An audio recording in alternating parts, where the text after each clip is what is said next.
India today દેશનો મિજાજ પારખી લીધો છે। લોકસભા ચૂંટણી પહેલા જ ગુજરાત રાજ્યની તસવીર આ સર્વેમાં કંઈક આવી નજર આવી રહી છે। મૂડ ઓફ ધ નેશન સર્વે મુજબ ભાજપને 26 બેઠકો પ્રાપ્ત થઈ રહી છે, જ્યારે વિપક્ષી પાર્ટી કોંગ્રેસને એક પણ બેઠકો પ્રાપ્ત નથી થઈ રહી। આ સાથે જ અન્યને પણ એક પણ બેઠક પ્રાપ્ત નથી થઈ। ગુજરાતમાં કુલ 26 બેઠકો છે અને આ 26 બેઠકો ભારતીય જનતા પાર્ટીને પ્રાપ્ત થતી આ સર્વેમાં નજર આવી રહી છે।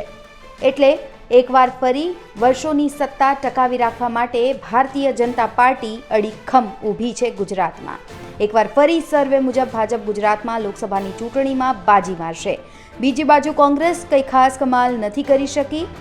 આમ આદમી પાર્ટી પણ સર્વે મુજબ લોકસભામાં કંઈ અસરકારક રીતે કામ કરતી જોવા ન મળી।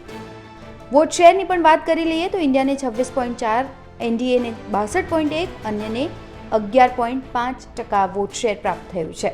ઇન્ડિયા ટુડે દેશ કા મિજાજ સર્વેમાં આમ આદમી પાર્ટી કંઈ કમાલ કરતી જોવા નથી મળી।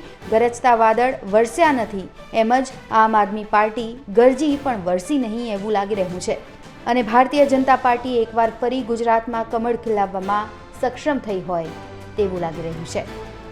બ્યુરો રિપોર્ટ, ગુજરાત તક।